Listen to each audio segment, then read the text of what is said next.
তোমার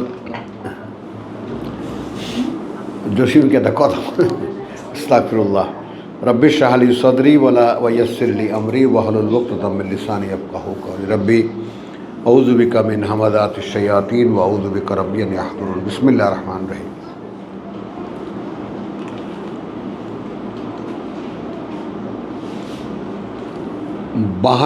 ছাপ্পান্ন সূরা আরাফের। হ্যাঁ, একই কথা কিভাবে ডাকা হয় ব্যাপারটা। উদউ রাব্বাকুম তাদাররুয়ান ওয়া খুফিয়াতান। হ্যাঁ, মানে ডাকো প্রতিপালককে তোমাদের কাগজে মিলিত করে এবং গোপনে। ইন্নাহু লা ইউহিব্বুল মুতাদিন। ইন্নাহু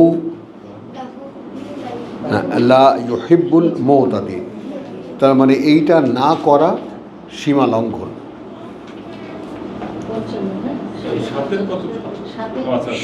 সাতের 55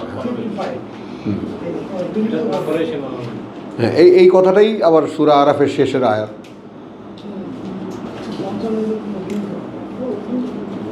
তাহলে আমরা দেখি অন্য আঙ্গিকে দেখি ব্যাপারটা, যে তোমার প্রতিপালককে না ডাকা মনে মনে এবং মানে গোপনে এবং কাকুতি মিনতি করে, সেইটা সীমা লঙ্ঘন।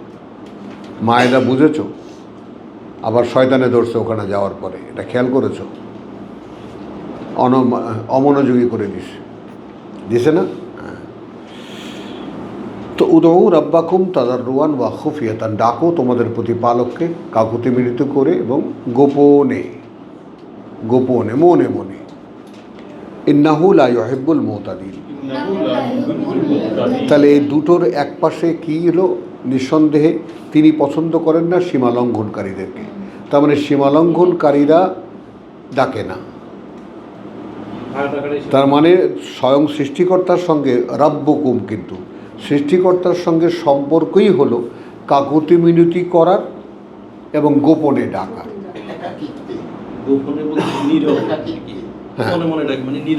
নীরবে।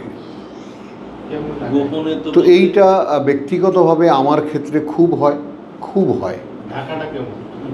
হ্যাঁ, ডাকাটা যে কোনো প্রার্থনা। আগে আগে আগে আরবি টারবি করতাম, এখন সরাসরি বাংলায়। যেটা আপনার প্রয়োজন। চারটা কথা যে বলছিলাম, ওগুলো সর্বরাখা কি রাখা? ওগুলো সর্বরাখা কি রাখা? ও সেইটা, হ্যাঁ সেটাও ডাকা। এখন যেমন ডাকা কিরকম, যে প্রভু আমি তো আলাদা করতে পারছি না, এখন কী হবে আমার? হ্যাঁ, ফাযাক্কির, এখন যেটা করছি আমি যেটা করছি এখন। হ্যাঁ, না না না, ওইটা না। ওটাও ফাসকুরুনি আযকুরুকুম। এটা তো তাদাররুয়ান ওয়া খুফিয়াতান। হ্যাঁ, ওটা না, আমরা আসছি। আচ্ছা বলবো।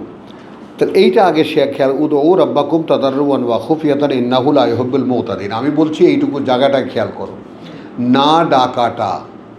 এখানে তাদাররুয়ান খুফিয়াতান, হ্যাঁ, কাকুতি মিনতি এবং গোপনে। মুতাদিনটা আপনি মানে ডাকাটা না, ডাকাটা ঠিক আছে, না ডাকাটা একটা ব্যাপার। এটা ডাকার যে ফরম্যাট বলা হলো, এর বাইরে যাওয়াটা কি না? না ডাকাটা হচ্ছে সীমা লঙ্ঘন। হ্যাঁ, না জসিম, না। আচ্ছা, ওয়ালা তুফসিদু ফিল আরদি বাদা ইসলাহিহা। তার মানে কি? এই সীমালঙ্ঘন তুমি কি করলে? অর্থাৎ আল্লাহকে ডাকবা, এই সম্পর্কই তোমার সাথে আল্লাহর নির্ণীত। এবং এখানে আল্লাহ বলা হয়নি, রব বলা হয়েছে। সৃষ্টিকর্তা, প্রতিপালক, ক্রিয়েটর, নার্সারার, তাকে তুমি ডাকবা, তোমার সাথে সম্পর্ক এটাই তার। আর এইটা না করাই সীমালঙ্ঘন। দ্বারা বলছে এইটা না করাই সীমালঙ্ঘন। এখন এটা না করে যেই ফাসাদ তোমরা তৈরি করবা জগতে, এই যে জগতের অধিকাংশ মানুষ আল্লাহ বিমুখ,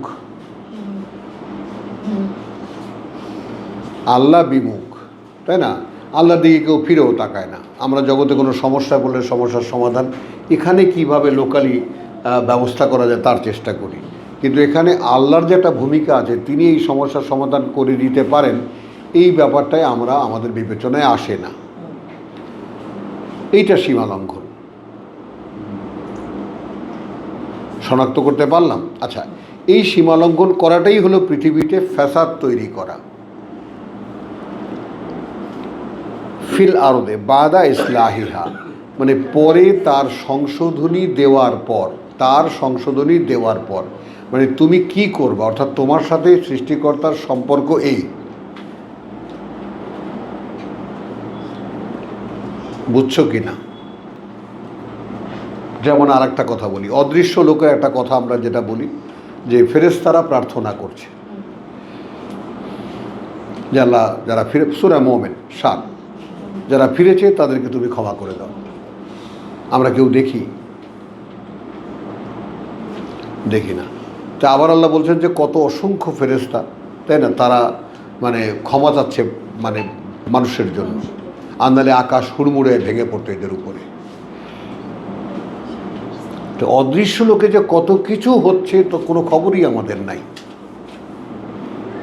এখন এই খবরটা আমাদের হওয়ার ব্যাপারে, মানে আমরা এখন কোরআন দিয়ে আল্লাহর সঙ্গে যে যোগসূত্র তৈরি করার চেষ্টা করছি, কি করতে চেষ্টা করছি? যোগসূত্র তৈরি করার চেষ্টা করছি। প্রেমিকের সাথে প্রেমিকার গোপন চিঠির যে আদান প্রদান, ব্যাপারটা খেয়াল করো। তো এই গোপন একটা সম্পর্ক, এইটা কি করবে তোমাকে, মানে স্বয়ং সৃষ্টিকর্তার সঙ্গে তুমি দেখো যে এই ব্যাপারটা আজকে কালকে 2 দিন যাবত আমার মাথার মধ্যে ঢুকতেছে যে ওয়াজাহিদু ফিল্লাহি হাক্কা জিহাদি, মনে আছে না সূরা হজ? এবং সর্বাত্মক চেষ্টায় ঝাঁপিয়ে পড়ো আল্লাহর ব্যাপারে। এটা কি, মানে সাবজেক্ট তোমার শুধু আল্লাহ, কিভাবে সেটা সম্ভব? আল্লাহর রাস্তায় না, আল্লাহর জন্য না, মাথায় ঢোকে এই ব্যাপারটা, কিন্তু মাথায় ঢোকানো বেশ কষ্ট। মানে আমরা আল্লাহর পথে দেওয়া, আল্লাহর পথে দান করা, কাউকে দান করা, কাউকে দেওয়া, একটা ভালো কাজ করা, পুণ্য কাজ করা, কোরআন অনুযায়ী চলতে চেষ্টা, এগুলো সব আল্লাহর পথে, ফি সাবিলিল্লাহ। কিন্তু সাবিলটা তুলে দাও, ফিল্লাহ, আল্লাহ। তাহলে আল্লাহ তোমার সাবজেক্ট হবে কিভাবে? আল্লাহর কোনো আইন কানুন না, আল্লাহর কোনো করুণা না, আল্লাহর কোনো রহমত না, অমুক না, তমুক না, কিচ্ছু না, সরাসরি সাবজেক্ট ইজ আল্লাহ। এটার বাস্তবতা কি?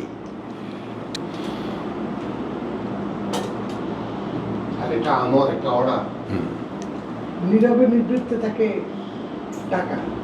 এখন এইটাই তো বললাম, দেখাচ্ছেন আল্লাহ, দেখাচ্ছেন, এটা বোঝাতে যাওয়ার চেষ্টা করছেন যে নীরবে নিভৃতে ডাকো।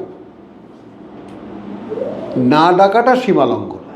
আর এই সীমালঙ্ঘন যারা করে, লা তুফসিদু ফিল আরদে বাদা ইসলাহিহা, এই পরের আয়াতের লিঙ্কটা হলো এই বিপর্যয়টা করো না, তার বিপর্যয়, তার মীমাংসা দেওয়ার পরে। মানে অর্থাৎ পৃথিবীতে বিপর্যয়ের সৃষ্টি হবে কখন? যখন আল্লাহর সঙ্গে বান্দার কোনো সম্পর্ক থাকবে না। যেমন আমার এক ভাই আছে, আমার একজন গুরুজন আছে, উনি বারাকা নামে একটা আর্টিকেল, উনি একটা লেখা উনি লিখেছেন, সেখানে উম্মে আইমান, এটা ইতিহাসের কথা, কোনো হাদিসও না, ইয়া না। তো সেখানে কতজনই ওমর বলেছে, এই খবরদার, রসুল মারা গেছে, কেউ বললে তার কলা কেটে ফেলবো, কত রকমের মন্তব্য, কেউ গড়াচ্ছে, কেউ কাঁদছে। তো বাকারা এসে বলছে, আহারে, আকাশের সাথে পৃথিবীর সম্পর্ক শেষ হয়ে গেল।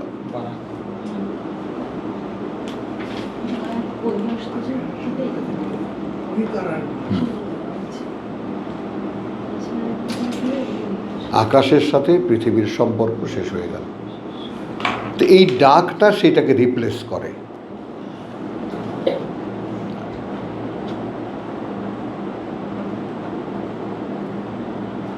আমাকে সবসময়, যদি এটা আমার ভিতরে চলতে থাকে, তাহলে সবসময় অদৃশ্য আল্লাহর সঙ্গে আমাকে সম্পর্কিত রাখা হয়, আমি থাকি, সম্পর্কে সম্পর্কিত থাকি। এই না থাকাটা সীমালঙ্ঘন। আর এই যে তোমাদেরকে ইসলাহে হা, অর্থাৎ পৃথিবীতে যাতে কোনো বিপর্যয় না ঘটে, সেই সংশোধনী দেওয়ার পরে কোনো ফ্যাসাদ তৈরি করো না, কথাটা উল্টো যাবে। এই কারণেই আল্লাহ আবার এই কথাটা বলে, ওয়াদ ও হু, তুমি কথাটা বুঝছো? ওইটাকেই আবার ভেঙে বুঝাতে গিয়ে বলা হচ্ছে না, বলছে 54 যে নম্বর- ফ্যাসাদ তৈরি করা কি আসলে। অর্থাৎ 54 নম্বর আয়াতে যা দেখাইছে এখানে মানে সৃষ্টির সাথে ওনার কিভাবে সম্পর্কটা, হ্যাঁ সেটা দেখাইছে, যেটা মানুষের সাথে নাই। হ্যাঁ, খাউফান ওয়া তামা ইন্না রাহমাতাল্লাহি কারীবুন মিনাল এই দেখো,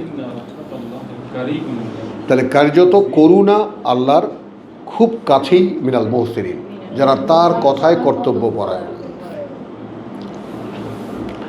হুয়াল্লাযী ইউরসিলুর রিয়াহ, সেই তিনি পাঠান বাতাসের প্রবাহগুলোকে, রিহ না আর রিয়াহ,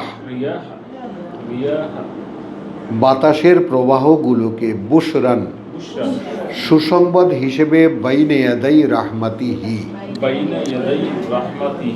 আগে আগে তার করুণার, অর্থাৎ বর্ষণ তার করুণা।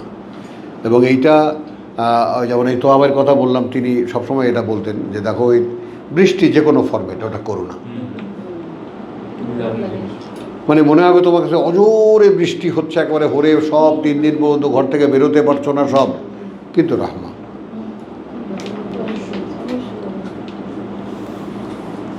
তাহলে এখানে দেখো হুয়াল্লাযী ইউরসিলুর রিয়াহা বুশরান বাইনা ইয়াদাই রাহমাতিহি।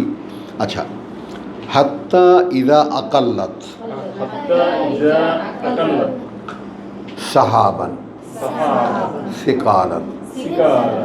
আচ্ছা, এক সময় যখন গড়ে তোলে বা ভারী হয়ে যায়, সাহাবান সিকালান, ভারী মেঘ, আকাল্লাত উঠিয়ে আনে, উত্থিত করে, পরে যখন উহা পানি ভারাক্রান্ত মেঘমালা উত্থিত করে, এভাবে বাংলায় লেখা, হাত্তা ইদা আকাল্লাত সাহাবান সিকালান। আমরা শব্দে শব্দে যাই, এক সময় যখন তো এটা হয়ে যায় আকাল্লাত, গড়ে তোলে সাহাবান সিকালান, মেঘ ভারী, একেবারে পড়ো পড়ো,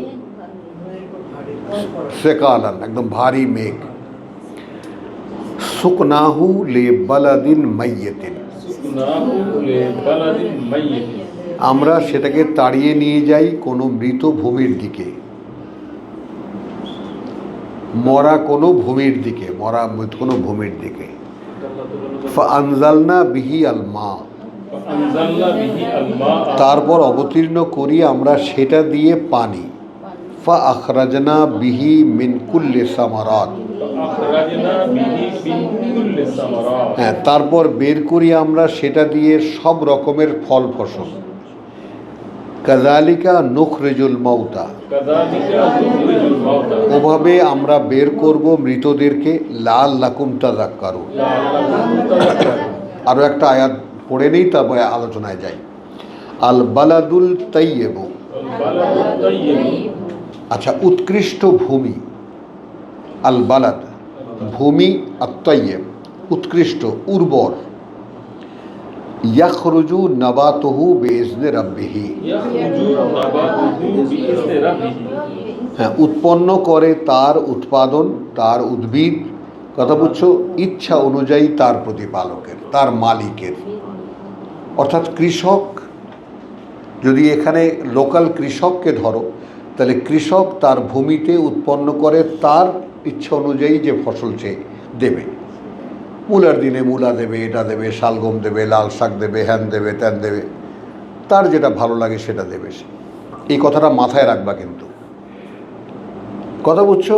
আর ওয়াল্লাযী, আচ্ছা, নাবাতুহু বিইজনি রাব্বিহি, এখানে রাব তুমি ভূমির মালিককে, স্থানীয় মালিককেও ধরতে পারো, আবার স্বয়ং মালিককেও ধরতে পারো। খেয়াল করো, তাহলে ওয়াল্লাযী খাবুসা, আর যেই ভূমি নিকৃষ্ট, লা ইয়াখরুজু ইল্লা নাকেদা, উৎপন্ন করে না আগাছা পরগাছা ছাড়া আর কিছুই। কাযালিকা নুসাররিফুল আয়াত, হ্যাঁ, ওভাবেই আমরা নুসাররিফু খুলে খুলে বলি আমাদের বাণীয় বার্তা, লে কাউমিন ইয়াশকুরুন, তাদের জন্য যারা কৃতজ্ঞতা আদায় করে। আচ্ছা, আমাদের শব্দ চলে গেছে আগের আয়াতে 57-তে, তাযাক্কারুন। আচ্ছা, এইখানে 55 এবং 56 আমি পড়েছি, তাকে ডাকা। তাকে না ডাকা সীমা লঙ্ঘন এবং পৃথিবীতে বিপর্যয় সৃষ্টি করা, এটা তো আমরা পেয়েছি অল্প কথায় পেয়েছি আমরা। এরপরে আমরা আল্লাহ তাআলা বলেছেন যে তোমরা এই পৃথিবীতে দেখতে পাও যে বর্ষণের আগে আমি বাতাস পাঠাই। তো এমন বাতাস যারা প্রকৃতির সঙ্গে আমরা যারা মিশেছিলাম, এই বৃষ্টি হইতেছে তাড়াতাড়ি পাঠায় চল, বৃষ্টির বাতাস আমরা চিনতাম, তাই না? বৃষ্টির বাতাস চেনা যায়। তো এটাও আল্লাহ বললেন, তাহলে এটাকে কি বলবো আমরা, যে আমার উপরে যে করুণা আসবে তার একটা আভাস আছে। এই প্রার্থনার সাথে এটা সম্পর্ক, মানে প্রার্থনার সাথে এটা সম্পর্ক, মানে প্রার্থনার ফলে এটা ঘন মেঘ হয়ে নেমে আসবে। হ্যাঁ, জিনিসটা যে অর্জিত হবে, অর্জনের আগে একটা আভাসও দিবে, আভাস আসবে। পেতে যাচ্ছ। হ্যাঁ, আকাল্লাত শব্দটা একবার মানে আসতেছি। আকাল্লাত বলো ভারী হয়ে যায়। আপনি বলছিলেন একবার মানে কণা কণা মেঘগুলো। হ্যাঁ, ওই যে তোমার আর কি জলকণা হ্যাঁ, যেভাবে আমার প্রার্থনাগুলো আল্লাহর কাছে একটু জমে যেভাবে চাওয়াটা, মানে নিচ থেকে যেমন জলকণাগুলো উপরে তুলে বাতাস ওটাকে জমায়, তো আমার প্রত্যেকটা নিঃশ্বাসের যে প্রার্থনা সেটা জলকণার মতো গিয়ে ওখানে উপরে মেঘ তৈরি করে। সব কাজ আমারই, আমার শ্রমেরই ফসল আল্লাহ আমাকে দেন, কিন্তু ফসলের দায়িত্বটা যদি তাকে আমি দিই। কিন্তু আমরা করি কি, আমরা পৃথিবীর ফসল পৃথিবীতে নিজে অর্জন করতে চাই, নিজে কামাই করতে চাই, যেইটা আল্লাহর নিয়মে এখানে মুতাদিন বলছে, সীমালঙ্ঘন বলেছেন এবং ফ্যাসাদ বলেছেন। যেটা হয়, আমি কি করব, আল্লাহকে ডাকবো, ডাকলে প্রত্যেকটা ডাকে একটা করে জলকণা জড়ো হবে, সেটা জড়ো হয়ে ভারী মেঘ তৈরি করবে। খেয়াল করো, সেই মেঘকে তিনি টেনে নিয়ে যাবেন আমার যে ক্রাইসিস, সেই ক্রাইসিসের দিকে, অর্থাৎ মৃতভূমি। আমার ক্রাইসিস কোনটা, যে কোনো, আমি যে জন্য ডাকতেছি তাকে। এখন আমরা যে ক্রাইসিসটা তৈরি করলাম, সেই ক্রাইসিসটা কিন্তু সেরকম এফেক্টিভলি তৈরি হলো না। যেমন আমরা জনে জনে যেটা বলতে চাইলাম, আমার শুনতে পারা, আমার দেখতে পারা, এগুলো আমার নয়, সেমনি আমরা কিন্তু এগোতে থাকতাম যদি, তাহলে কিন্তু আমরা খুব দ্রুত কোরআনে প্রবেশ করতে পারতাম। মানে আমার যখন অ্যাবিলিটিগুলো, ক্ষমতাগুলো যখন আমার নয় বলে আমি ভাবতে পারবো, দেখতে পারবো, বুঝতে পারবো, সচেতনভাবে ঠিক অ্যাকর্ডিংলি বিহেভ করতে পারবো।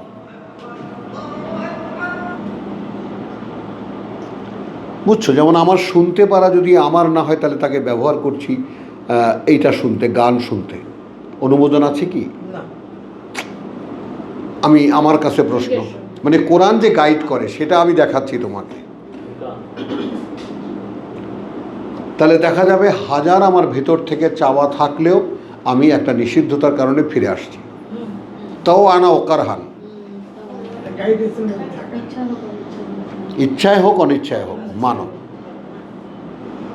তো সেটা কখন হয়? অবগতি হলে তারপর হয়। যেমন এটা খুব কাছের একটা ব্যাপার, আমি যে শুনতে পারি, ব্যাপারটা প্র্যাকটিস করতে কত সহজ হয়ে গেছে। আমি যে শুনতে পারি, এই শুনতে পারাটা আমার নয়, আমাকে দেওয়া একটা অ্যাবিলিটি। কথাটা বোঝো, যেমন আমাকে ফ্লাইং ক্যাপাসিটি আমাকে দেওয়া হয়নি, এটা আমি মেনে নিই। আমাকে ওড়ার যোগ্যতা দেওয়া হয়নি, সেই জন্য আমি হাজার মন আমার উঠতে চাইলেও তো আমি অ্যাটেমও নেই না যে আমি উড়বো। এখন আমার মন চায় না, কারণ ওটা আমার দ্বারা সম্ভব না। হলো তো এইভাবে ছোটোবেলা থেকে যদি আমাকে শেখানো হতো, তুমি যে শুনতে পারো, এটা তুমি কিন্তু শুনতে পারো না। আমাকে যেইভাবে গ্র্যাজুয়ালির শিক্ষা দেওয়া হয়, তুমি এখন অক্ষর লেখা শিখেছ, এরপরে শব্দ লেখা শিখবা, তারপরে বাক্য লেখা শিখবা, এইভাবে তোমার এরপরে প্রকাশ করতে ইত্যাদি, এইভাবে যেভাবে এগিয়ে যাই। আমার অঙ্গ প্রত্যঙ্গের ব্যবহারের ব্যাপারে যদি আমাকে এইভাবে জানিয়ে দেওয়া হতো, যেমন এই ছেলেকে যদি এখন বোঝানো হয় যে বাবা, এখানে এই বড় বড় মানুষেরা আমরা যেটা আলোচনা করছি, ব্যবসাটা তুমি যে শুনতে পারো, এই শুনতে পারাটা তুমি না, তুমি এটা বুঝবা না, কিন্তু তারপর তুমি এটা শুধু শুনে রাখো। বুঝছো, এইভাবে ও বুঝবে না, কারণ ছোটোবেলার শিক্ষা বোঝার জন্য দেওয়া হয় না, শুধু মনে রাখার জন্য দেওয়া হয়, বোঝে পরে গিয়া। যেমন আমি একটা অদ্ভুত উদাহরণ দিই, কথা বুঝছো, যে আমাদের কত 8 বছর বা 9 বছর বয়সে আমরা ল্যাংড়া আম খেয়েছি। তো আমরা তো শুধু উঠানে গড়াগড়ি গেছি, আম আবার ল্যাংড়া হয় কীভাবে, কথাটা বোঝো। তারপরে আমার বয়স যখন 19 না 20, স্বাধীনতার স্বাধীনতার পরে দিবা, আমি জানি যে চাঁপাইনবাবগঞ্জ বলে বাংলাদেশে একটা জায়গা আছে, সেইখানে ফজলি আম, সেখানে আমে পোকা হয় না। আমাদের দেশে দক্ষিণ অঞ্চলের যত আম, আম মানেই পোকা, পোকা। হ্যাঁ, ছিদ্র থাকে না, একদম নিখুঁত আম, কাটো ভেতর থেকে ফ্লাই করে বেরিয়ে আসবে। এই যে আজকে একটা পেয়ারা এনেছি, পেয়ারা কেটেছে, ভিতরে দেখলেও ঘৃণা লাগে। হ্যাঁ, তাহলে আসো এইটা একটু খেয়াল করো। আমরা এটা বলেছি, প্রথমে দেখেছি সীমালঙ্ঘন 55-তে, পরে দেখেছি বিপর্যয়। এই বিপর্যয়টা কখন হয়? যখন আল্লাহর সঙ্গে বান্দার সম্পর্কটা থাকে না। আর সম্পর্কটা তৈরিই হয় ডাকে। আমার না থাকা থেকে, ডাক আমার চাহিদা থেকে, মানে আমার একটা হলো যে আনুষ্ঠানিক ডাক, আমি যখন কোরআন পড়ি, যখন সাবজেক্টিভলি আমি কিছু বলি, কিন্তু অনানুষ্ঠানিক ডাক যেটা, সেটা একেবারে হৃদয়ে সবসময় হতে পারে, হৃদয় স্পন্দন হয়ে যেতে পারে, মনের ডাক যেটা সব সময় আল্লাহকে ডাকা যায়, সব সময়। হ্যাঁ, কোনো ভাষা নেই। আমি বললাম না আগে আরবিতে আনুষ্ঠানিক দোয়া টোয়া করতাম, এখন সোজাসুজি বাংলায় বলি এইটা দিতে হবে। তুমি কি দেখতে পাচ্ছ, শুনতে পাচ্ছ ব্যাপারটা? দিতে হবে এইটা। হ্যাঁ, ব্যাপারটা এটা দিতে হবে, এটা দিতে হবে, এটা দাও। বিপদে পড়লে যে নৌকার যে উদাহরণ দিচ্ছি, জাহাজে, ওই ডাকটা যদি আল্লাহর কাছে পছন্দ হয়, তাহলে তো আমাকে বাংলা ডাকাটাই আমার জন্য কেন পছন্দ হবে না? না, কিন্তু আগে আমরা এইটা বুঝি, আমরা যে কজন এখানে উপস্থিত আছি, না ডাকাটা, আমার শেরটা মুখে আসতেছে না, অসাধারণ একটা শের আছে তোমার আরবিতে, কথা বুঝছো, যে উনি চাচ্ছেন যে তাকে ডাকো, তাকে না ডাকাটাই অপরাধ। একটা খুব সুন্দর শেখ সাদির একটা শের আছে, বলা তুফসিদু ফিল আরদি বাদা ইসলাহিহা। এই যে ইসলাহিহার লিঙ্কটা তুমি বুঝছো কিনা? অর্থাৎ উপরের আয়াতটা হলো সংশোধনী, এর সংশোধনী দেওয়ার পরে এই পৃথিবীতে বিপর্যয়ের সৃষ্টি করো না। তারপরে দিলেন এই উদাহরণটা, যে তোমার আভাস তুমি পাবে, সুসংবাদ তুমি পাবে, ঠান্ডা বাতাস তোমাকে জানিয়ে দেবে যে বর্ষণ বৃষ্টি আসছে। সম্পর্কটা না থাকাটাই একটা বিপর্যয়ের কারণ, ওটাই বিপর্যয়ের কারণ, ওটাই বিপর্যয়। মানে এবং সেই বিপর্যয়টা যারা ডাকে না, সেই সীমালঙ্ঘনকারীরাই তৈরি করে।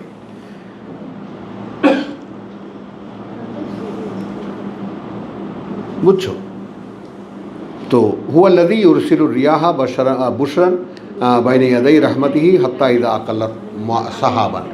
যখন সেই বিন্দু বিন্দু জলকণা দিয়ে গড়ে তোলে ভারী মেঘ, আকাল্লাত, আকাল্লাত কালিল মনে করো, আকাল্লাত সেই একেবারে কত অণু পরমাণু বা তার থেকে ক্ষুদ্র জলকণা, সেই জলকণাকে নিয়ে যখন গড়ে তোলে সাহাবান সে কালান ভারী মেঘ, সুকনাহু লেবালাদান মাইয়াতিন। তাহলে তোমার ডাকই মেঘ তৈরি করবে, এবং সেটা তোমার সমাধান ওই মেঘ দিয়ে আমিই করব। মানে তোমার পারফরমেন্সই মেঘ তৈরি করবে, আর সেটাই করুণা হিসেবে তোমার উপরে আমি বর্ষণ করাবো। এরপরে যে ব্যাপারটা আছে সেইটা বড় অসাধারণ। ফাআখরাজনা বিহি মিন কুল্লি সামারাত, এইটা হলো একটা চমৎকার কথা। তারপর আমরা বের করব তা দিয়ে তোমার দ্বারা যা যা করা সম্ভব।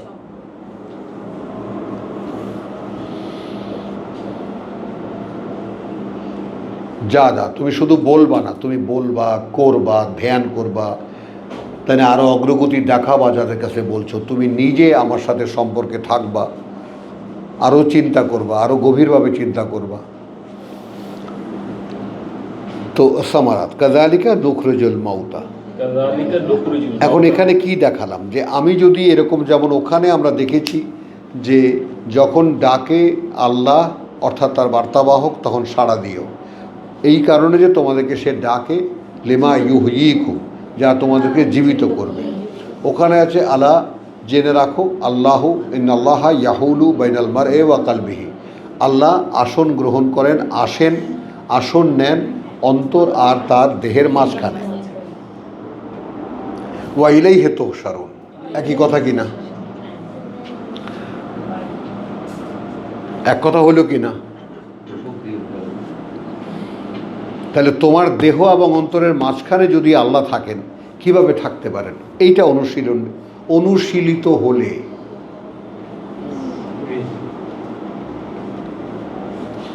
এবং যেটা আমি বলেছি যে আমার সেই 80-র দশকটা, পুরো 80-র দশকটা বা তোমার লেট 80-র দশক আর আর্লি 90s কথা বলছো, বা 90-এর পুরো দশকটা, লা ইলাহা ইল্লা আনতা সুবহানাকা ইন্নী কুনতু মিনাজ জালিমিন, এই উচ্চারণটা বুকের মধ্যে বোধহয় একদম জেকের হয়ে গিয়েছিল, হৃৎপিণ্ডের স্পন্দন হয়ে গিয়েছিল।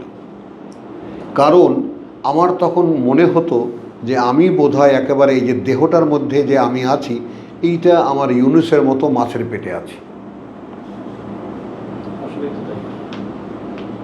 এবং আল্লাহর কাছে আমার প্রার্থনাটা এইভাবে যেত যে প্রভু, তোমার পথে চলতে না পারার মেইন কারণ আমার এই দেহটা।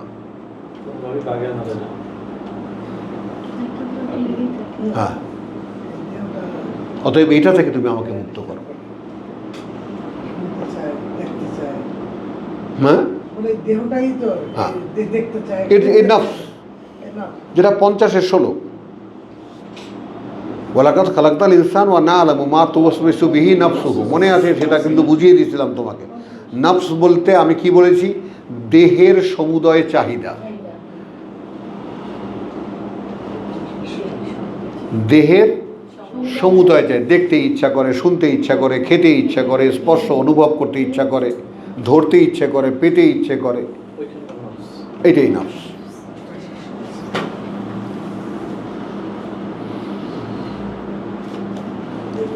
হ্যাঁ, 50-এর 16 নোটটা যেন নিজেরা তো দেখে নিতে পারো। এখানে যেটা দেখালাম, তাহলে এখন তোমার দ্বারা, অর্থাৎ তোমাকে আমি যে কারণে তৈরি করেছি, তোমার দ্বারা যে পারফরমেন্স আমি চাই আমি বের করব, সেটা তুমি আমাকে ডাকতে থাকো।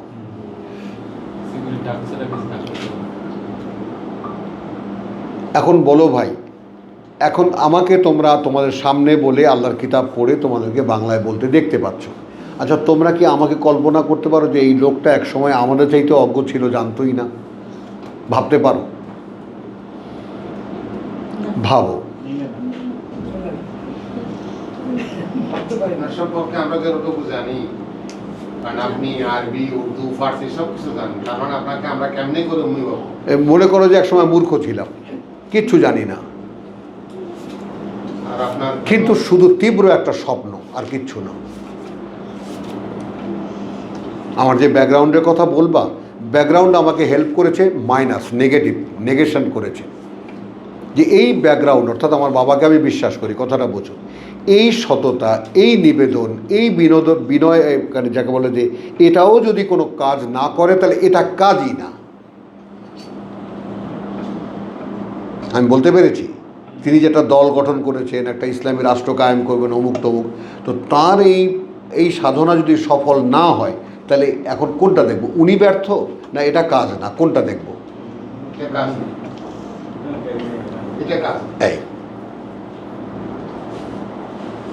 এইটা কোনো কাজ না যা কোনো রেজাল্ট আনতে পারে।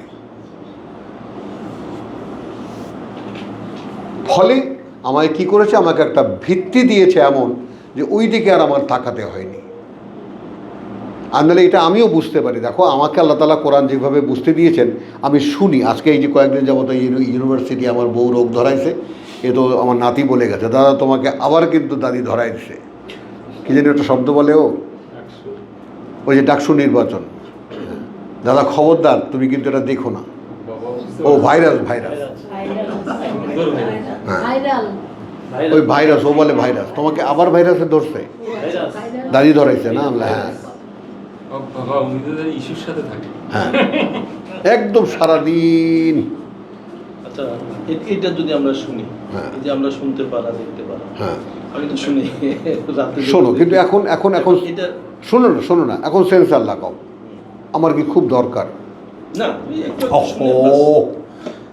আমরা অ্যানালাইজ করছি, হ্যাঁ। বিবেচনা এখানে অ্যাডমিন যা করেছি করেছি। আমার কি দরকার এই ঘটনার সঙ্গে ব্যক্তিগতভাবে কোনোভাবে আমার সম্পর্ক কি? কিছু কিছুই নেই। তাহলে ওয়াই শুড আই? কেন আমি দেখবো এটা? হ্যাঁ, ঢাকা ইউনিভার্সিটি শিবিরের হয়ে গেছে, বাংলাদেশ জামাতের হয়ে গেছে, কি হলো তাতে? আমার কি আছে? না না, হয়ে গেছে, কি হবে তাতে? আমাদের কি আছে? না, আমি তো রাষ্ট্রের নাগরিক না। হলো, অধিকার ঠিক আছে, ঠিক আছে, কিন্তু নাগরিক সুলভ কোনো আচরণ কোরআনের সাধকদের আছে, শুধু তার সেখানকার আইন কানুন মেনে চলা,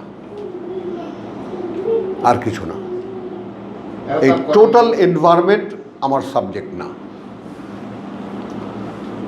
কেন বলছি এটা? যেহেতু এখান থেকে বেরিয়ে আসা প্রায় অসম্ভব। এই কাজটা আমায় করতে হবে। আলহামদুলিল্লাহ আমি একেবারে টোটালি, কারণ আমি দেখি কি এত বেশি এইটা আমার কাছে দিন দিন এত বেশি মানে তোমার হয়ে গেছে যে আর কিছু দেখার সুযোগটা কোথায় আমার? বন্ধ করে দিন, বন্ধ করে দিন। কোনো সুযোগ নাই তো। হলো, কথাটা বোঝো। এখন এইখানে যদি এই একেবারে ক্ষুদ্র ক্ষুদ্র জলকণা জমা করে ভারী মেঘ তৈরি করতে হবে আমারই ডাকে, বলো কোথায় সে ডাক? এখানে কিন্তু না সকাল সন্ধ্যা আছে, না রাত আছে, কিছুই নেই, কোনো সময় নেই। কোনো সময় নেই। ইন্টারেস্ট নাই। হ্যাঁ আল্লাহকে না ডাকা না ইস্তেগফার হ্যাঁ, হ্যাঁ। কথা বলছে না? হ্যাঁ, আর একটা আছে ডাক, আর তো হলো কানেকশনে থাকা। না ওইটাই ডাকি তো কানে তুমি একটু মনে মনে কানেকশন, তুমি ওটা ডাকি, আসলে খুব করুণভাবে ডাকে মানুষ, প্রভু আমার দিকে একটু তাকাও, আল্লাহ বলছে একটা যে কোনো ওইটাই ডাক আসলে। অকাল রব্বুকুম ফকাল রাব্বুকুম উদউহু উদউ আস্তাজিব লাকুম। ইস্তাবজানা। আচ্ছা চলো আমরা একটু এগোই। তাহলে এখন এটাও তিনি দেখালেন আমাদেরকে, এটা আয়াত হিসেবে কেন বললেন? কারণ তুমি যদি ডাকো আমাকে, তাহলে তুমি উর্বর ভূমি অথবা নিকৃষ্ট ভূমি তুমি দেখতে পাবা। আব্দুল সত্তার কবির। এটা তো খুবই মানে খুবই ইন্টারেস্টিং একটা ব্যাপার। হ্যাঁ, মানে আমি মানুষটা কেমন এটা আমি নিজে দেখতে নিজেই দেখতে পাবা, যে যাই আমি রোপণ করি কিছুই হইতেছে না। হচ্ছে না। বুঝছো কথাটা? এইটা দেখো যে আল বালাদু তাইয়্যিবু ইয়াখরুজু নাবাতুহু বিইذনি রাব্বিহি। তো এখন দেখো, সেই মনে করো 1990, 91, 92 থেকে পড়া শুরু, তখন শুধু বাংলা পড়া,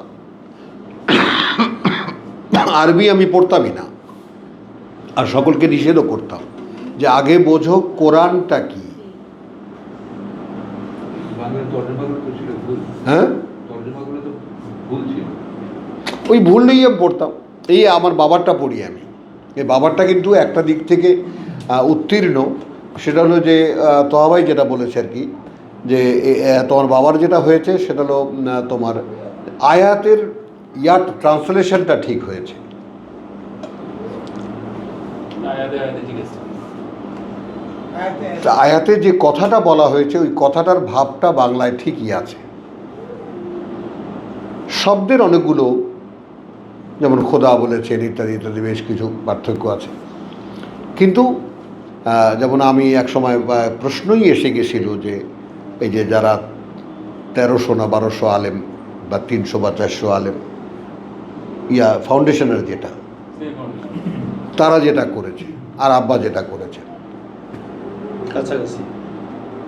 খেয়াল করবা এইটার মধ্যে একটা রস আছে, আমি দেখছি দুটো কম্পেয়ার করছি। দেখছো না? ওইটার মধ্যে সে রসটা নেই। প্রসঙ্গগুলো ভাগ করছি তো, করছে না? হ্যাঁ, এটা খুবই সুন্দর। তাহলে চলো, ওয়াল বালদাতুল মাইয়াতু বালদাতুত তাইয়্যিবু ইয়াখরুজু নাবাতুহু বিইজনি রাব্বিহি।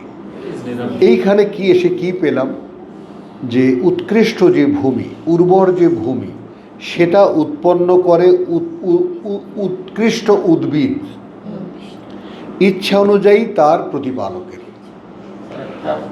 বা এই একটু ক্রসটা এটা নিয়ে নাও, এইটা রিসিভ করো, এই আয়াতটা রিসিভ করো। তাহলে আমি যদি আমার দিকে তাকাতে মানে আমি যেন করতে পারি যে তুমি আমার দিকে তাকাও, আমার ডাক যদি সেই রকম করে আনতে পারে, মেঘ তৈরি করতে পারে, সেটা দিয়ে বর্ষণ হয়, বর্ষণ হলে সেখানে আমার ভিতরে দেওয়া যে প্রতিভা যোগ্যতা। এখন এইখানে যে শেয়ারিংগুলো আমরা করি, আমাদের শুনতে পারা, দেখতে পারা, বুঝতে পারা, কথা বলছো, এবং কল্পনা করতে পারা, বিবেচনা করতে পারা, এই সব অ্যাবিলিটিগুলো, সব পারাগুলো দিয়ে উৎপন্ন হবে উদ্ভিদ। সব পারাগুলো কি হবে, উৎপাদনে চলে আসবে। উৎকৃষ্ট উদ্ভিদ। ভাবতে পারবো, কল্পনা করতে পারবো, চিন্তা করতে পারবো। এইটা বোঝো আগে, যে আমার ভিতরে যেই সমস্ত সমুদায় অ্যাবিলিটি দেওয়া হয়েছে, অ্যাবিলিটিগুলো এখন আনইউজড। এইটা নাও কবির, এটা খুব ভালো করে এই কথাটা বোঝো। এবং এইটা আল্লাহ তাআলা আমাকে বুঝতে দিয়েছেন। আমি খুব দাবি করে এই কথাটা তোমাদেরকে বলতে চাই, যে দেখো যে তোমার মধ্যে কি কি অ্যাবিলিটি আছে তুমি জানো না। কারণ আমি শুধু একটা জিনিস দিয়ে আমি ইকুয়েশন করি, আমি স্বয়ং সৃষ্টিকর্তা, যিনি সাত আকাশ আর এই পৃথিবী তৈরি করেছেন এবং এইটাকেই অদ্ভুত একটা ব্যালেন্সের মধ্যে রেখেছেন, আমি তার খলিফা। আমি ঠিক তিনি যা বোঝেন সেই রকম আমার বোঝার ক্ষমতা আছে। আমি কেন দেখতে পাচ্ছি না? তিনি আমাকে যে ম্যানেজারিয়াল পোস্টে দেবেন, এরপরে আমাকে যে তিনি খেলাফতে দেবেন, অযোগ্য হলে তো দেবেন না।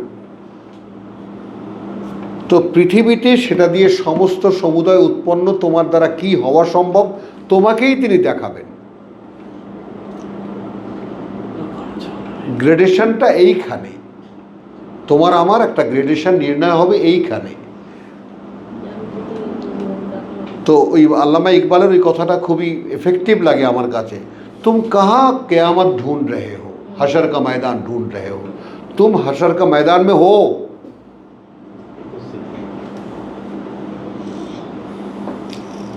তুমি কবে কোন হাসরের অপেক্ষা আছো? হাসরের ময়দানেই তো তুমি আছো, বাছাই তো হচ্ছে এখন। তুমি পড়ো 130 পড়ো, ওয়ালাকাদ ইসতাফাইনাহু ফিদ দুনিয়া, ইব্রাহিমের কথা বলা হয়েছে। বাছাই করে তাকে মনোনীত করেছি পৃথিবীতে। ওয়াহুয়া মিনাল আখিরাতি লামিনাস সালিহিন। তাহলে আমি পরকালে কি সেটা তো আমি এখানে নির্ণয় করতে পারছি। বুঝছো জিনিসটা? তো আমার দ্বারা এই জিনিসটা একটু খেয়াল করো, খুবই গুরুত্বপূর্ণ একটা ব্যাপার হলো সূরা আরাফ মানে এই ব্যাপারটাও একটু নাও। আমরা এই আরাফের ব্যাপারটাকে একদিন আমরা জানতাম, যে আমি ছোটোবেলায়, হ্যাঁ না আরাফ না, ওটা টং না, টং তো এখন। আরাফ হুজুররা হ্যাঁ হুজুররা বলতো জান্নাত না জাহান্নামা না মাঝখানে। আমি একদম কনফার্ম যে ওইখানে আমি করছো না, হ্যাঁ, যে ওইখানে আমি আছি। কারণ আমি এমন কোনো পাপ করি না যে আমি জাহান্নামে যাব, আবার এমন কোনো পুণ্যও করি না যে আমাকে জান্নাত দেওয়া হবে। তো ওইটা কনফার্ম হোক প্রভু, যে ওখানে যেটা দুনিয়ার মতো জায়গা, ওখান থেকে আর ফালাইও না। হ্যাঁ, এইটা এখানে সুসংবাদটা তোমাকে যেটা দেওয়া হচ্ছে সেটা হলো এই, যে তোমার ভিতরে যত অ্যাবিলিটি আছে সব আমি বের করব। দেখো এখানে তুমি আল বালাদুল তাইয়্যিবু ইয়াখরুজু নাবাতুহু বিইজনি রাব্বিহি। তাহলে আমার ভিতরে কি হচ্ছে? ইচ্ছা। তোমার ইচ্ছা প্রকাশিছে।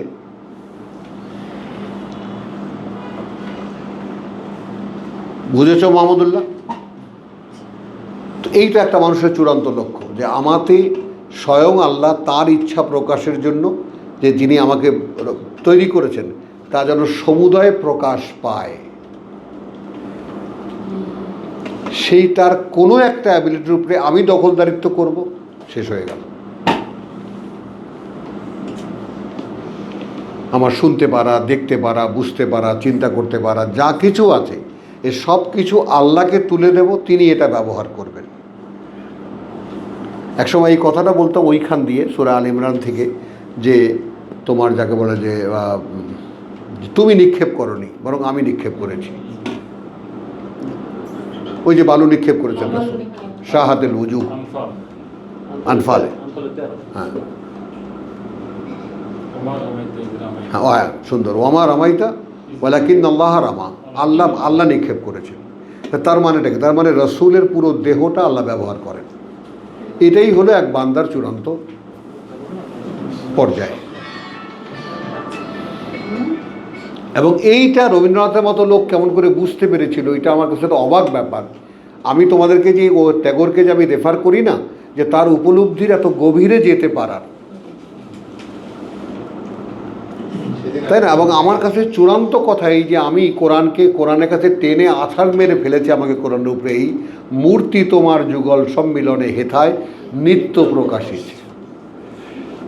এই বিকাশের দুটো ধারা কিন্তু মানে প্যারালাল বহমান। হ্যাঁ, মানে রবীন্দ্রনাথকে যেভাবে নিয়ে যায়, রবীন্দ্রনাথকে পড়ে আপনি যদি পড়েন, এটাকে কি বলে, মসনবী পড়েন, হ্যাঁ, এটা ক্লিয়ার যে উনি মসনবী পড়ছেন। হ্যাঁ, পরিমাণে ওনার মানে কোন পর্যন্ত কিছু এটা বোঝা যায়। হ্যাঁ, ওনারা ওইটা এই কারণে বলতেছি যে মানে শয়তানও বিকাশ ঘটায়, শয়তানের বিকাশটা তুঙ্গে উঠে বটে। আমি ওটা বলছি না কথাটা, আমি ওখানে তাকে আমি রিজেক্ট করছি না। আমার ওখানে তার প্রশ্ন যে তাকে যদি এই বুঝ দেওয়া হয়ে থাকে, তা আমি তো কোনো অন্যায় করিনি এই বুঝ না পাওয়ার। তাহলে কি হলো, সে যেভাবে অ্যাবিলিটিকে ব্যবহার করেছে আমি সেভাবে ব্যবহার করিনি।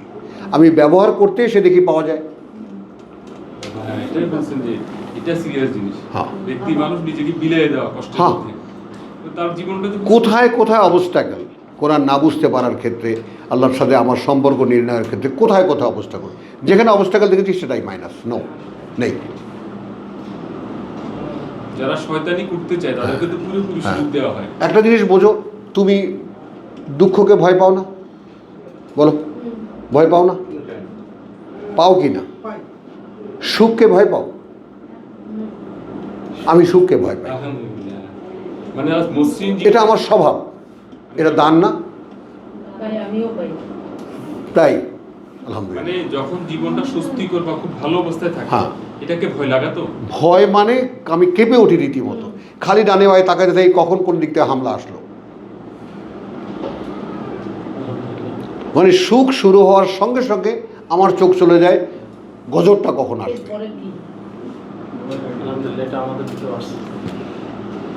বুঝছো? এই জন্যে আমাকে কোনো সুখ আমাকে হারিয়ে যেতে সাহায্য করেনি। বিশ্বাস করো, সত্যিকার অর্থেই একটা কিশোর, একটা যুবক, মানে পৃথিবীতে কত আনন্দ আছে সব আল্লাহ আমাকে দিয়েছেন। কিন্তু সেই জায়গাটা কীরকম জানো, যে ক্যারেক্টারের পিউরিটিটা আমার যেহেতু ভিত্তি ছিল, ওই জন্য I could enjoy the all environment.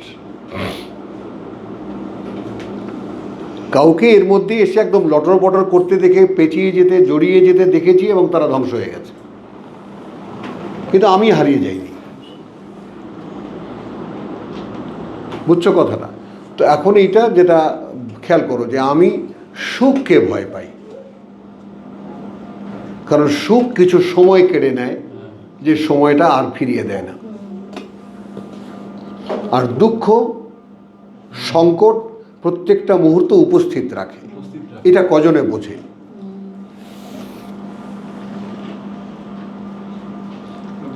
যে উদাহরণটা আপনি দেন, ডায়মন্ড কোথায় তৈরি হয়? হ্যাঁ, যে জায়গাটা সবচেয়ে বেশি চাপ পড়ে, সবচেয়ে বেশি চাপ পড়ে।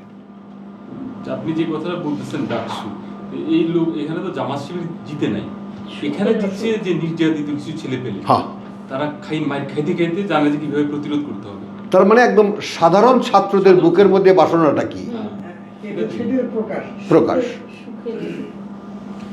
আচ্ছা চলো, তো আল বালাদুল মাইয়াতু তাইয়্যিবু ইয়াখরুজু নাবাতুহু, আমরা একটু আশাবাদী হই। আমাদেরকে যে ডাকতে বলেছেন তার ফলাফলটা হাতে তুলে দিয়েছেন।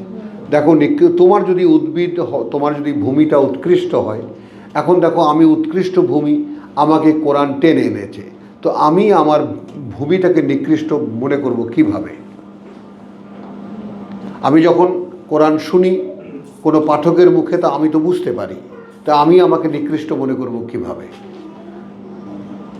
আমি আরও আশাবাদী হব, আমাতে যদি বর্ষণ হয় তাহলে ফলবে। কথাটা বলো ভাই, বলো, তাহলে ফলবে, এবং ফলবে সব রকমের ফসল।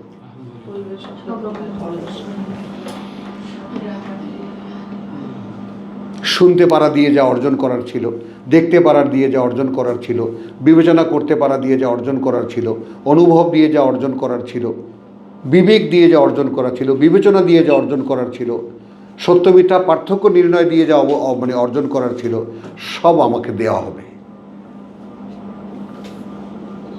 এবং এইটা এখন মানুষের ভিতর থেকে উঠে গেছে বলে পৃথিবীতে এখন মুফসিদ, লা তুফসিদু ফিল আরদ। কিছুই নেই যেখানে, সেখানে একটু আধটু গুছিয়ে গেছে, মানুষ চলতে চেষ্টা করছে, আর কিছু নেই। নেই তো কিছু এখানে, মানুষ সব ভিখারি। কোনকালে কিছু ছিল না, পৃথিবীর ইতিহাসটাই এমন, বিপর্যয় আর ধ্বংসের ইতিহাস। হ্যাঁ, তাহলে ওয়াল্লাযী খাবুসা লা ইয়াখরুজু ইল্লা নাকাদান কাযালিকা নুসাররিফুল আয়াত লিকওমি। দেখো এইটা কথাটা গোটা প্রসঙ্গটাকে গ্লোরিফাই করেছে, যে এইভাবে আমি খুলে বলি তাদের জন্য আমার বাণীও বার্তা, তাদের জন্য যারা কৃতজ্ঞতা আদায় করে।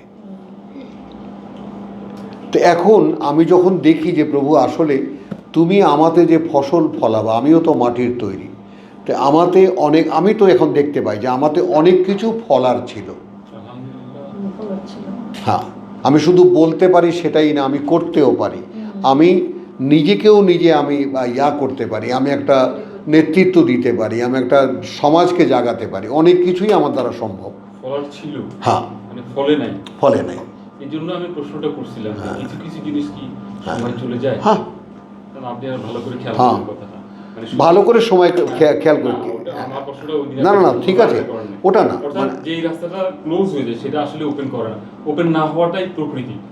আল্লাহ যদি এক্সেপশন ইচ্ছে করতেন কোনো একটা জিনিস হয় না, আপনি কিন্তু এরপর আল্লাহ হবেন না, সেটা হয়তো ভিন্ন। হ্যাঁ, সেটা ভিন্ন, যেটা আপনি হারায় ফেলছেন এটা আসবে না, না হারিয়ে আল্লাহ দেন আবার। হ্যাঁ, না ওটা বলছি যে ওটার প্রয়োজন আমার দ্বারা তিনি নেবেন না, ওই পারফরমেন্স, বাস আমার ওটাই শান্তি। তো তাহলে আমার কনসেন্ট্রেশন কোন দিকে, আমার একীভূত করতে হবে কোথায়? আচ্ছা, বলতে দিচ্ছেন, বলো এখন ঠিক মতো, বলাটাকে তুমি কনফার্ম করো সেটা আমার জন্য হচ্ছে কিনা, তাহলে আমি বুঝে গেলাম। কথা বুঝছো, যে আমার বলাটা এবং তার সঙ্গে আমার মেলাটা, যে আমার বলা যা বলি আমি, সেটা সত্যিকার অর্থেই আল্লাহর বলা হয় কিনা, নাকি আমার বলা হয়, এইটা খেয়াল করে রাখা।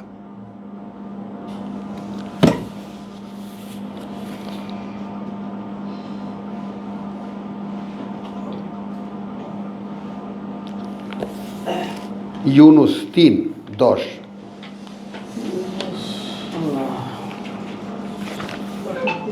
হ্যাঁ,